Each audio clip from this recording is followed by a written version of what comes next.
mofinaina isan'andro atolotry ny mpitandrina rakotina valina maoly.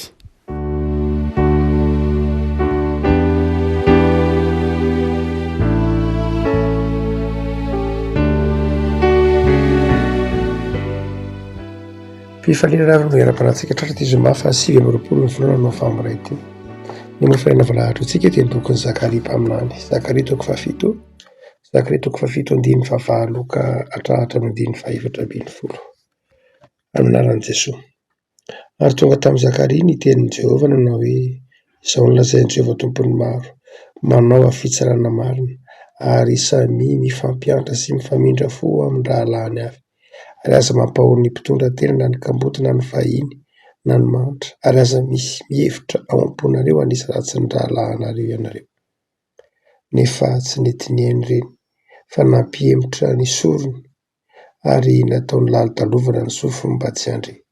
Eny nanao ny fono mafy toy ny tiamonda izy, mba tsy hihain'ny lalàna sy ny teny izay nampitondray ny fanahin'i Jehovah tompony maro ho lazain'ny mpaminany fahiny, ka dia tonga izay fahatezerana mafy avy tamin'i Jehovah tompony maro, koa toy ny antsony ireny, fa tsy nohenoy dia toy izany koa ny antsony kosa fa tsy hoenoko ho Jehovah tompony maro, fa ailoko amin'ny tafio-drivotra ho any amin'ny firenena rehetra izay tsy fantanisy.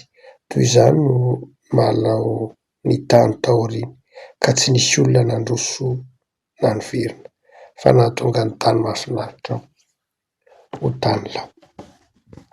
Ay masino, manamasinana ny fahamarinana ny teninao ny fahamarinana.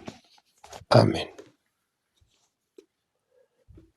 Zava-dehibe ao amin'ny soatra masin'ny testamenta taloha afaka ny antsoina hoe miaino. Amin'ny soatra masin'ny testamenta taloha dia iray ihany hoe miaino sy mankatoa. Rehefa miteny soatra masin'ny testamenta taloha manao hoe miaino an'i Jehovah Andriamanitrao, dia ny dikan'izay ankatoa avy ny didiny sy ny lalàna. Teny iray ary zany na ny hoe miaino sy mankatoa. Inona ary no endriky ny fankatoavana an'Andriamanitra tadiavin'i Zakaria mpaminany eto, na tadiavin'Andriamanitra tamin'ny alalan'i Zakaria mpaminany, hafatr'Andriamanitra hoe teny Zakaria mpaminany, enoy ny tenin'Andriamanitra, enoy ny didin'Andriamanitra. Dia ny voalohany dia ny hoe manaova fitsarana marina, manaova fitsarana marina. Zava-dehibe ilay fitsarana marina atao amin'ny bokin'ny testamenta taloha. Rehefa miteny hoe fitsarana marina dia fitsarana dia tsy raharahana individu na tsy raharahany hoe raharahan'olon-tokana. Ny fampanjakana ny fahamarinana dia ao amin'ny soatra masin'ny testamenta taloha dia tsy hoe hetsika olon-tokana, tsy izany, fa hetsiky ny rehetra no hoe fandalàna ny fahamarinana. Ary izay no toe-tsain'ny testamenta taloha raha manafatra mafy izy manao hoe mandehana ny fahamarinana, mpanjakao ny rariny, mpanjakao ny hitsiny, dia izao tena asan'ny olona rehetra, asan'ilay fiarahamonina manontolo mihitsy, safidin'ilay fiarahamonina manontolo mihitsy ny fandalàna ny fahamarinana. Tsy hoe za manapa-kevitra reranao ny marina ihany, tsy izay. Zay mazava ho azy, zasy ny fifandraisako amin'Andriamanitra, zasy ny fifandraisako amin'ny mpiarabelona misy aho, fa ny tiany Zakaria mpaminany tenenina dia ny hoe lay fiarahamonina mihitsy no hanapa-kevitra hampanjaka ny marina. Zay mahatonga ny hoe lay kapok'Andriamanitra raha tsy mandala ny marina dia mahatratra ny firenena manontolo, manao hoe tsy hisy olona nandroso sy nisy olona niverina, fa hahatonga ny tany mahafinaritra tany lao izy. Ny tsy fandalàna ny fahamarinana dia manjary tonga fahavoazana ho an'ny firenena sy mahatonga ny fahatezeran'Andriamanitra.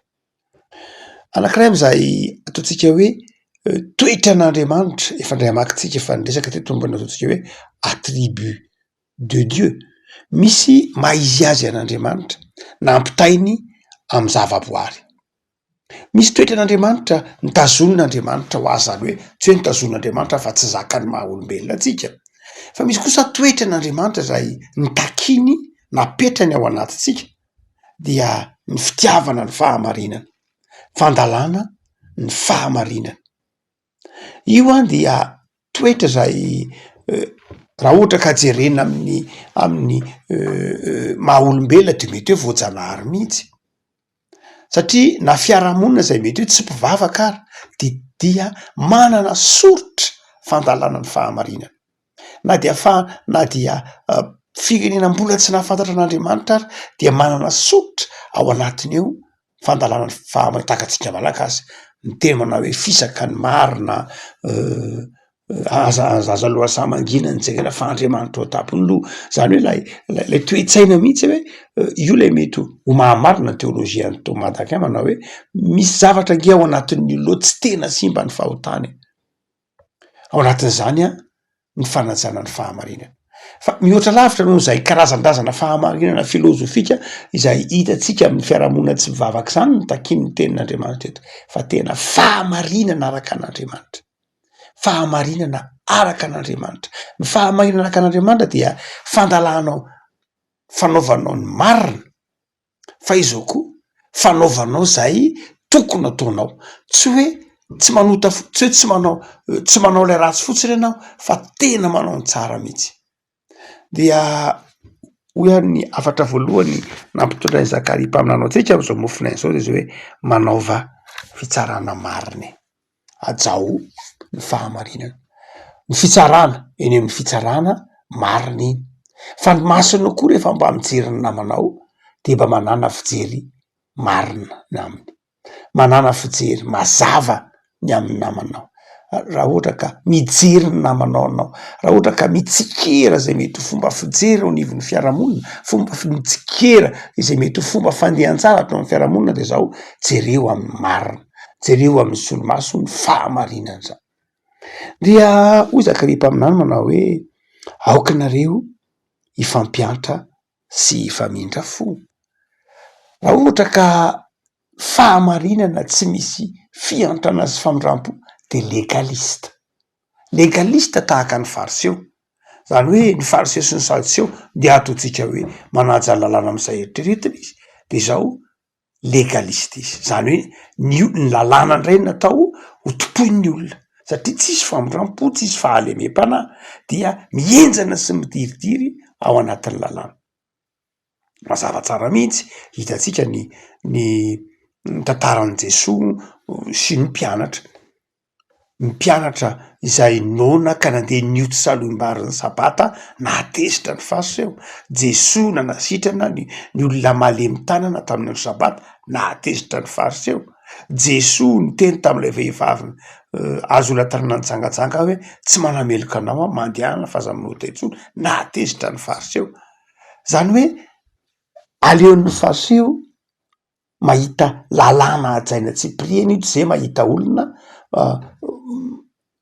namindrana fo sy nitserana azy teo anatrehan'izany lalàna zany dia tsy azo iainana lay firenena ny fahamarinana io tsy adikevitra fa izao fahamarinana tsy miaraka amin'ny fitiavana ho Paoly de zava-Paoly zany zay mahatonga ny soatra masin'ny testamenta vaovao tsy mampisaraka ny fahamarinana amin'ny fitiavana ny fahamarinana dia lay fahamarinana araka ny lalàna fa tsy misy olombelona aza marina tanteraka amin'ny lalàna io ny tenin'ny Paoly Romanina 7 tsy misy olona marina tanteraka amin'ny lalàna io fa izao mety misy foana tsy mety ataony ny olona izay mahatonga ny hoe marina ianao marina ra-pitsarana saingy zao misy ny antsoina hoe rariny rehefa piarina io lalàna io de misy olona zay mangiry firy amin'ny fampiarana lay lalàna vokatry ny fampiarana lay marina ao anivon'ny fiarahamonina de tsy maintsy misy ny fangiry firiana tsy maintsy misy ny fangiry firiana satria piarina ny lalàna io fangiry firiana teraky ny fampiarana ny lalàna io fangiry firiana teraky ny fijoroana amin'ny fahamarinana io leilana n'lay famindrampo io leilana ny fahalemem-panahy afaka malala zava-dehibe zany ny ahatakarahantsika manao hoe marina tsy misaraka amin'ny famindrampo ny mpino ry afaka malala dia ampianarin'ny tompo anana fahalemem-panahy sy fitiavana ny fony Jesoa nao anatin'ny fony mpino zay no azo ilazana azy lay fony Jesoa io de manjary fony mpino ka tia manao ny sitrapon'Andriamanitra izy nefa koa manana famindrampo tsy olona mafo eo anatrehan'ny olona zay mila fitserana, tsy mafo eo anatrehan'ny olona zay mila tohara sy mila fampaherezana, tsy maika hitsara fa maika mindra fo.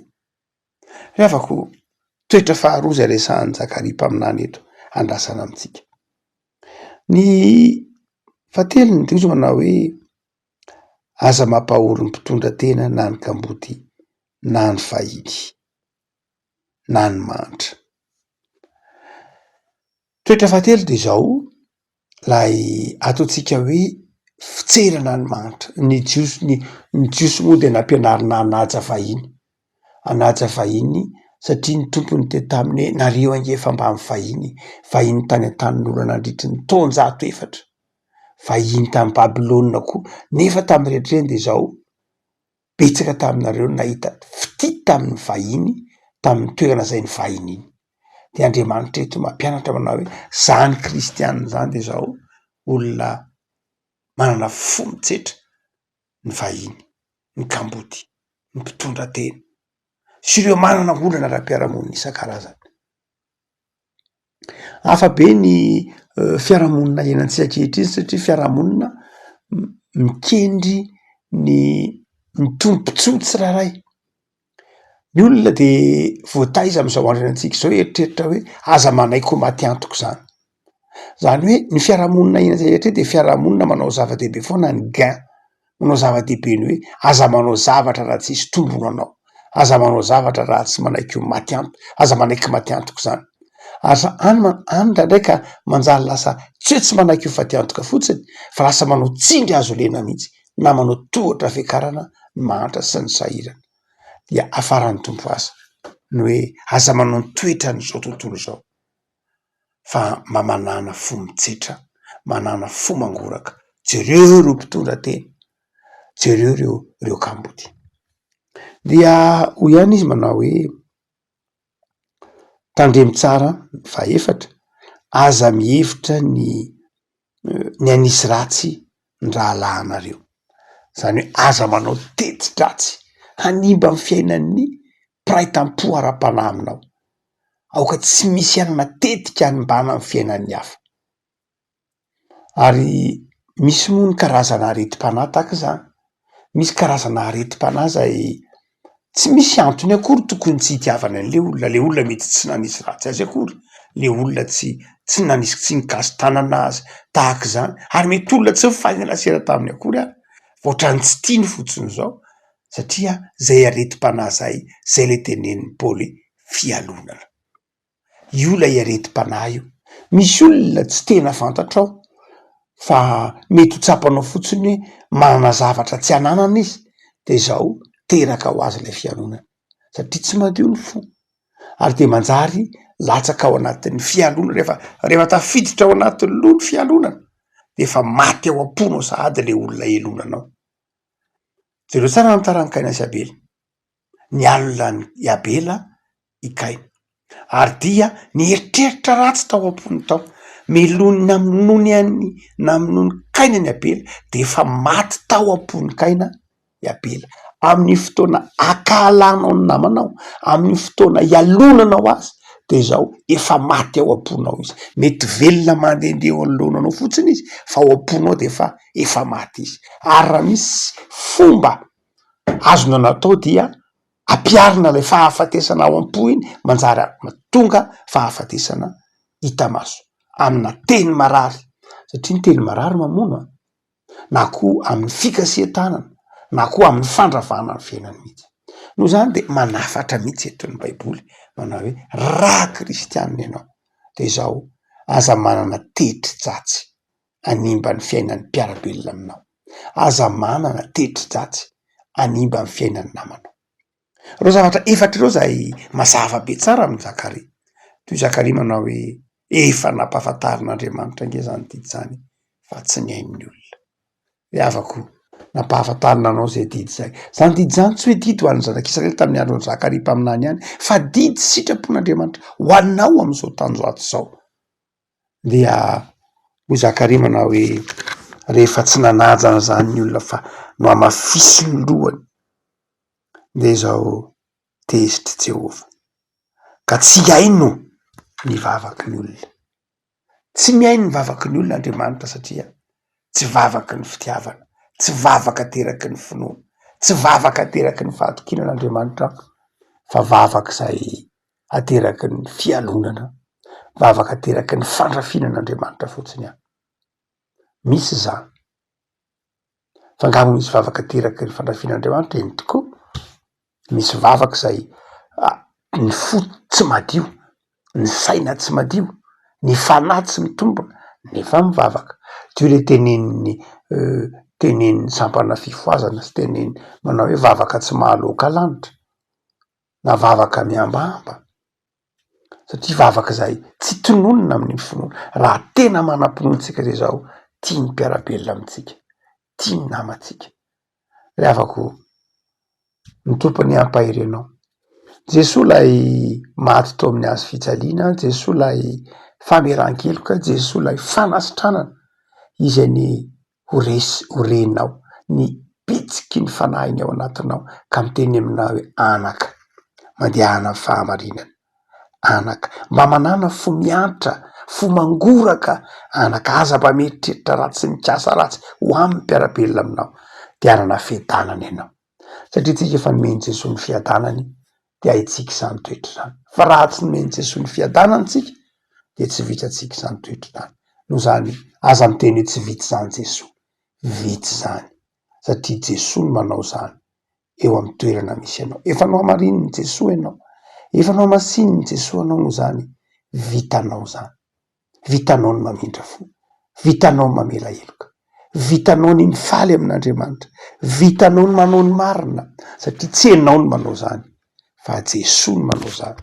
Tsy mampahery anao ahatanteraka izany. Vavaka isika. Tompo ao misotranao zahay fa afaran'ny teninao mba andeha amin'ny fahamarinana, afaran'ny teninao mba anana fo mangoraka ireo sahirana, ireo mpitondra tena, ary indrindra anana famindram-po sy hevitra izay hatsara amin'ny fiainan'ny namanay. Sotra tompony amin'izao zoma zao de mombanay, mitoera ty anatinay, da iny tontolo andronay an'io Jesoa, ataovy mahavokatra, ataovy ahitana fifaliana, ataovy ahitanay fahasoavanao Andriamanitra, aoka hanapaka tomponay Jesoa ny fiadananao, mamelany heloka mitavozavozo zahay.